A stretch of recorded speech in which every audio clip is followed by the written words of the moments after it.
All right, today we are diving into a really fascinating concept, a civilization that made one of the most extreme choices you can possibly imagine, a choice that redefines its entire purpose in the universe, all based on a philosophy of absolute total non-interference.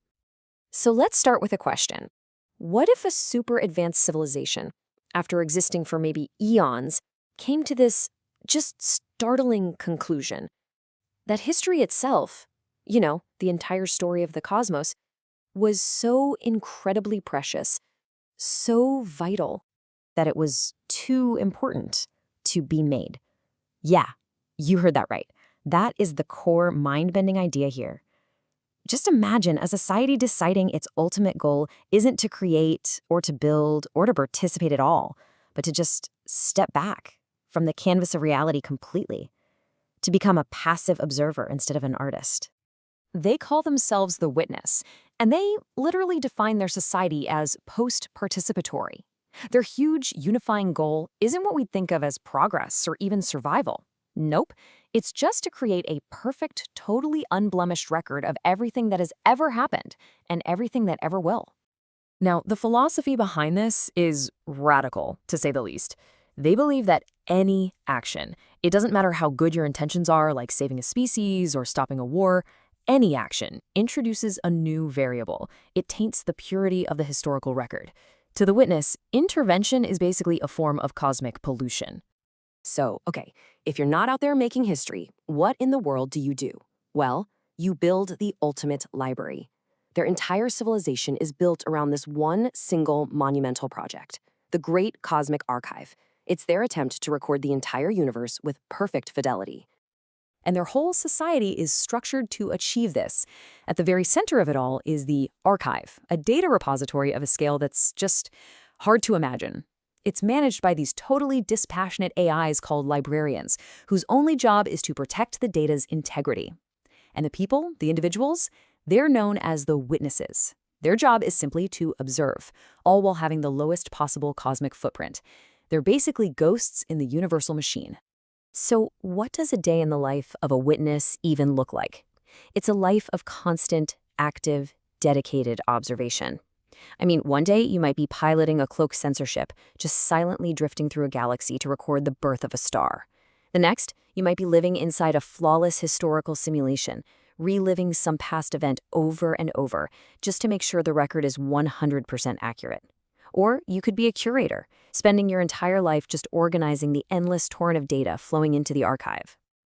In a society like this one, how do you even measure success, right?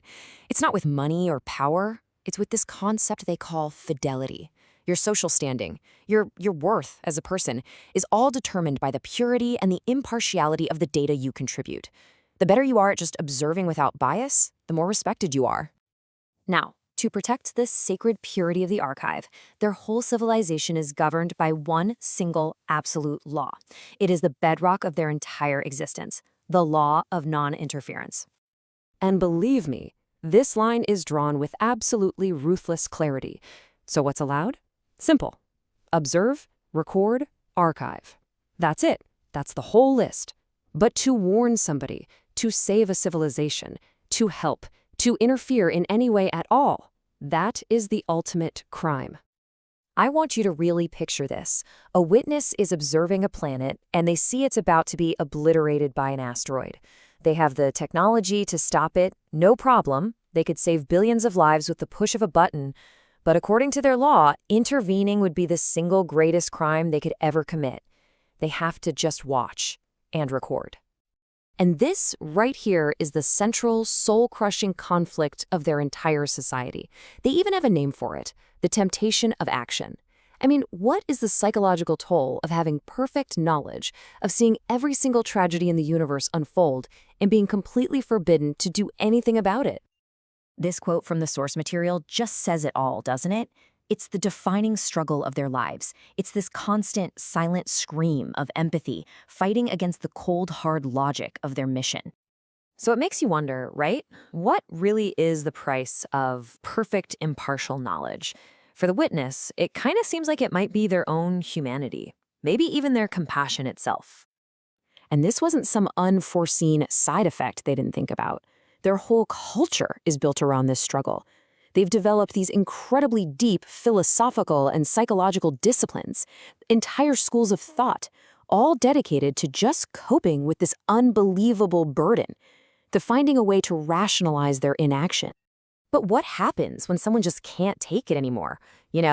What happens when a witness gives in to that temptation and actually tries to help?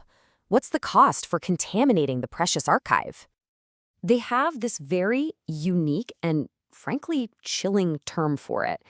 People who break the law of non-interference, they aren't executed. They're not thrown in prison. They are redacted. And the process is just swift and absolute. So first, the act of interference happens. Immediately, and I mean instantly. Every single piece of data that witness has ever contributed is flagged as corrupted, tainted, and then they are redacted. They are completely and totally ostracized from the great work. In a society that is defined by one single purpose, being cut off from it, well, that's a living death. It's an eternity with no meaning. At the end of the day, the existence of the witness is just one long, profound, patient vigil. They are the silent, unblinking eye of the cosmos, just waiting and watching for an end that they themselves will probably never get to see. And it all comes back down to their core belief, this one incredibly powerful idea, that the meaning of the universe isn't something we're supposed to create, but something we are supposed to record. Which leaves us all with one final, kind of haunting question. After eons of sacrifice, of watching worlds die and doing absolutely nothing, after compiling a perfect history of literally everything, who is it for? What is the point of a library that might never, ever have a reader?